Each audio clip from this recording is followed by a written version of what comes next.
Welcome back to the Customer Care channel. Today we're going to be talking all about making changes within your business. So to some people this may seem like, well, if I want to change something, I just change it. Simple. But it's not as simple as this. Have you actually thought about the catastrophic effects that a change could do to your business if you just change something without thinking about it? So what we're going to talk about is the benefits of making changes and how I would advise going about doing so. So a little bit of info of what I'm up to right now. I am actually outside a baby group and my baby's sleeping in the back of the car. So hopefully you can't hear all the traffic going past. So let's get into it. So making changes to your business, like what are the benefits of that? So the benefits basically stem down to is improvements. You want to be continuously improving your business. You don't want to be going stagnant, and you don't want to be dealing with issues after issues after issues just because you point blankly haven't thought about, oh, I could probably fix this problem and then not have to deal with all the issues coming in.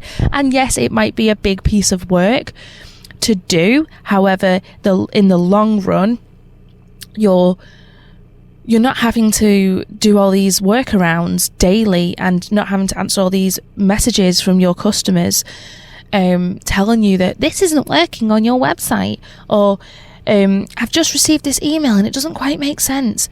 And you just think, oh, it's just easier to just say, oh, I'm sorry, ignore that, please. But actually, if you fix the problem, you wouldn't have to be doing all that admin and, wasting your time. And let's be honest, it's actually quite frustrating for your customer to be having to experience this.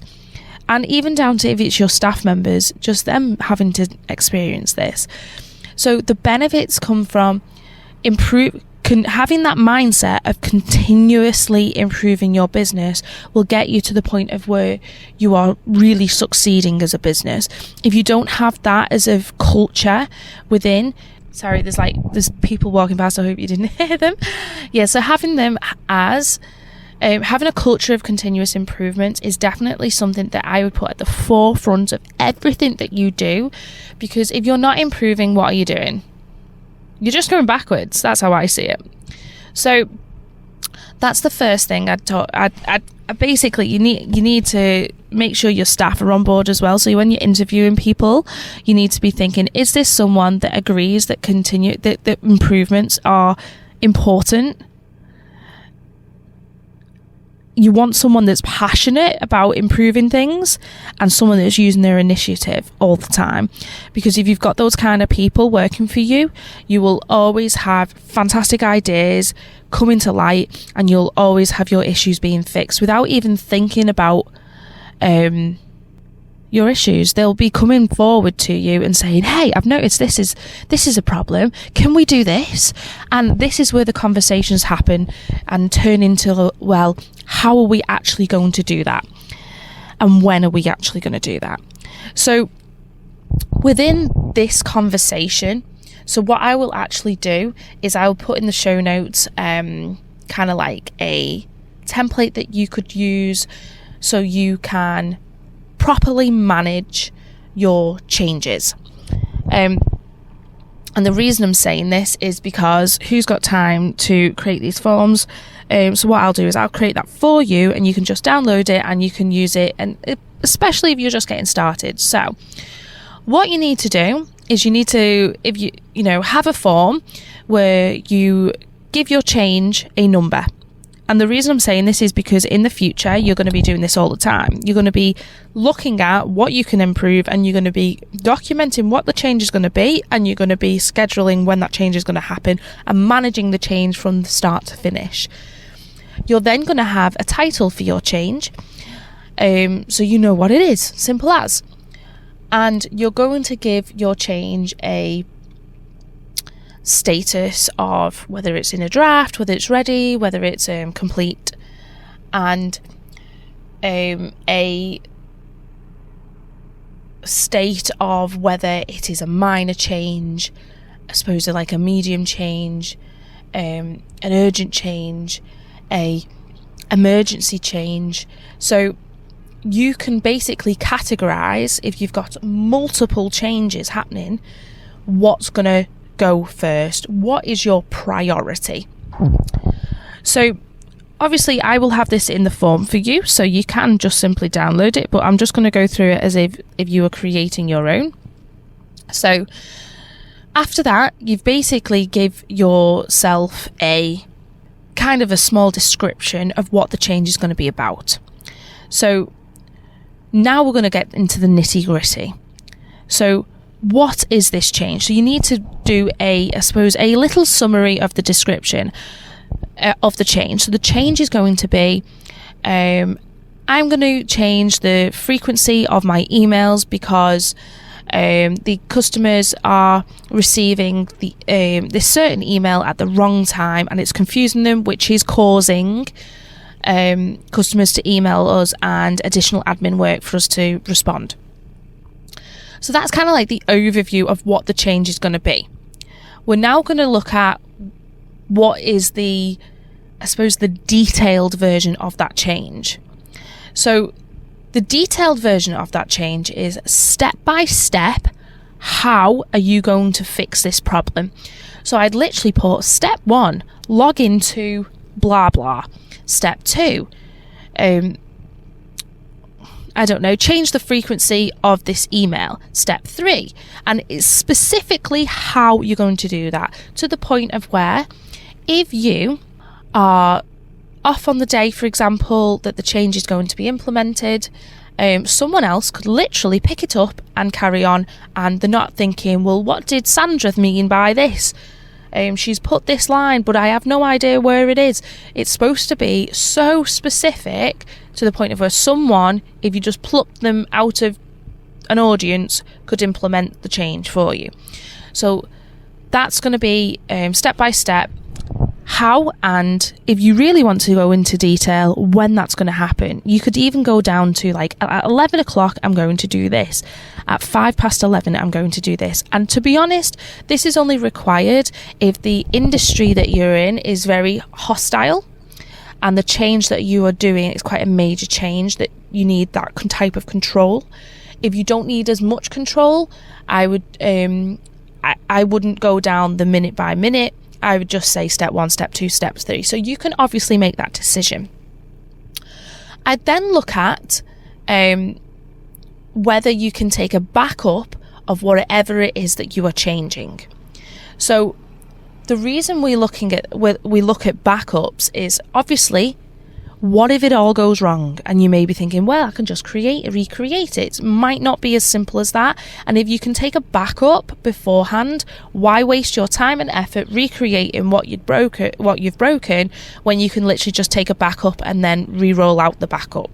So have a look at how you could take a backup of your website, for example, if the change is on your website, or the emails, for example, if you're changing your email sequences. Obviously, this can apply to any type of change that you are implemented. So how specifically can you back up whatever you are changing? If you can't back up what you're changing, you need to put a line in your change form that this cannot be backed up.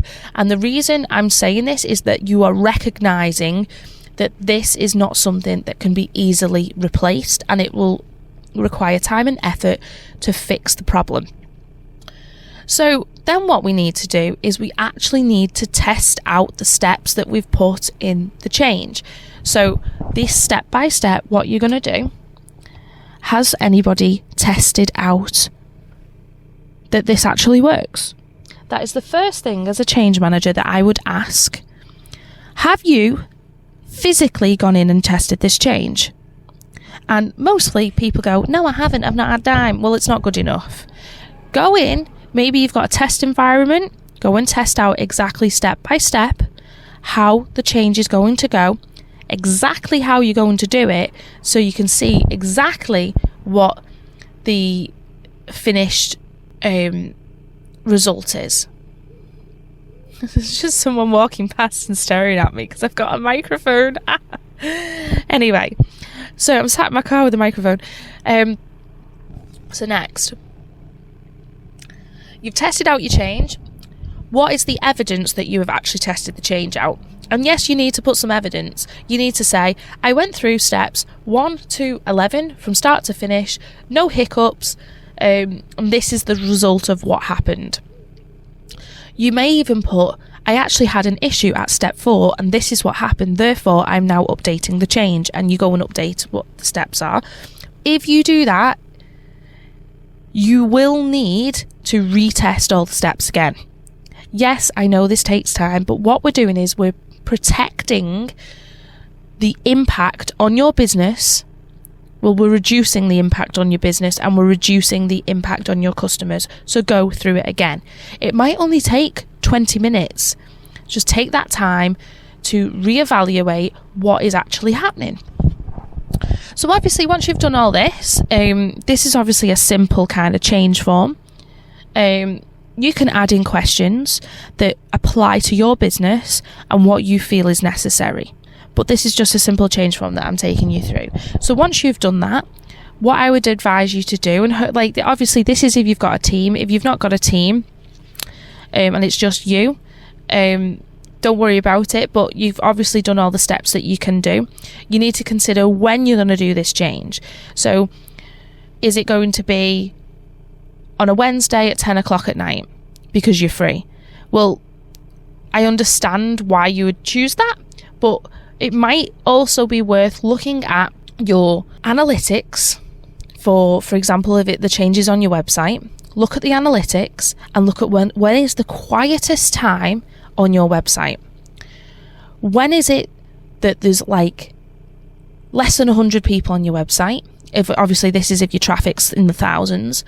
When is it when there's 0 people on your website? Because that's the time you want to do the change. And the reason is if something happens catastrophic, no one will notice because no one's on your website. So that is something to consider as allocating your time of when you're going to do it. So it might be 3 o'clock in the morning on Saturday. I don't know, but you'll have to have a look at your own analytics. And obviously, if you don't have a time where there is 0, because some people are very successful with their businesses and people are on there all the time, you need to think about letting people know about this change coming. So for example, you know you're going to basically do the change on Thursday night at 10 o'clock because you've found that that's the least amount. There's the lowest amount of traffic. But however, there's still people on there. So what I would do is I'd put a little banner at the top of the website and I'd say, for the up and coming week of when you're going to do the change, I'd put Thursday night at 10 p.m. maintenance will be occurring. Thank you for your patience. Or you could email your customers. The only thing is with emailing your customers, people will see it even when they might not be logging on at 10 o'clock on that night. So you're letting people know about maintenance and what might not necessarily need to know.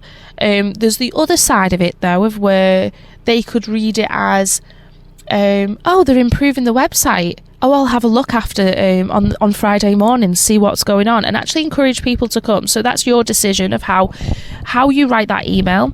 Depends on how your customer will react and feel towards the email.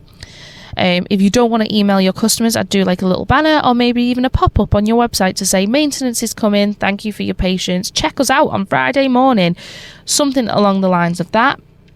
And then after the change has happened, you could either do nothing, or you can email or do a pop-up or a banner thing saying maintenance has been complete, take advantage of our new features, let us know if you have any issues, and then people will go on there and they will play with your website. They will try and break your website and they will email you if there's any issues, and people actually try and help. So that's something to consider as well. Okay, so obviously if you've got a team, what you really want to do is present the change to your team. This is before you do it. And the reason is that people can basically say, oh, you've not considered this. And then you can think, oh yeah, I need to add that in as a step. And that means you need to take the change away, retest your change, and then come back. People can ask you questions, and things may come up that you've not thought about. And also have kind of like a change approval situation. So if you're presenting the change, you need, for example, 2 or 3 other people from maybe different departments or different roles, who would say, yeah, no, that's absolutely fine, for you to go ahead. Or they may say, no, actually that impacts something that I'm doing at that time, so I don't approve it to go ahead at that time. So it's definitely something to do. If you've got a team of people, present it to your team. Even if it's just, an informal conversation of this is what's happening, so people are aware of what's coming up. And also they need to know when the change is completed, so they can look for any errors that may occur in the next week or so. So everything's gone ahead. You've done your change. Everything's gone to plan. If it's not gone to plan, you've backed up what was, put it all back to where it should have been, and you'll go back to the drawing board. However, in this situation, everything's gone to plan. You're now live, and day by day, everything's going fine. And then an issue happens 3 days after, and you think, oh no, I've got to fix that. You go in and you fix it. Consider the change that you're making, because you could make it worse. You might need to put in an emergency change form. Think of that. And then, say for example, a week later, it could be 2 weeks later, it's whatever you feel is appropriate. You're then going to complete a lessons learnt form. And in this lessons learnt form, you're going to look at what happened, what went well, what didn't go so well, what did you have to do in order to fix the issues? And you're going to discuss any issues that came up from customers. What was the impact on your customers? And the whole reason for this exercise is for everybody to recognise that a change has been done. If we do this change again in the future, how will we do it? And what would we avoid? So that you can really consider how well everything has gone, so that obviously you can do it in the future and you can do it better in the future. Some people may think this is way overboard, but you have to remember, in this change form, if it's only a small change, you just, it could be one liner. Step 1, do this. And it just makes it a more simpler change to approve. It's, it doesn't have to be a big deal, but obviously if it's a big change, it needs to be looked at in thoroughly. And the way that I would manage all these changes, because like I mentioned earlier, like your change will have a number. What I'd do is I'd have some form of spreadsheet, and I'd just have your change number, the change title, and when it was completed. And the reason being is, in the future, you can always look back and say, oh, we've done this change before, number such and such. It's got all the steps already. We just need to reevaluate and see whether that would still work for us. So you're not reinventing the wheel every time you do the change. And you also need to consider, when you redo the change, why are you having to redo this change? Has something reverted? Or is this just something that you have to do, for example, every 6 months? Which is fine. Within this, this spreadsheet, you will see all the change numbers, all your titles, all the dates that you've done things. So if something happens in the future and you think, why has this been happening? This has been happening since October last year. Let's have a look at what we did in October, and you can see all the changes that you've done in October last year. And there you go. One of the changes will have probably have impacted something, and then you can go back and reevaluate. I hope you found this podcast episode helpful. And I hope that I've gone through everything for you. If you've got any questions, obviously, please do send them in. I'll put my email in the show notes down below. And I'll see you next week. Bye.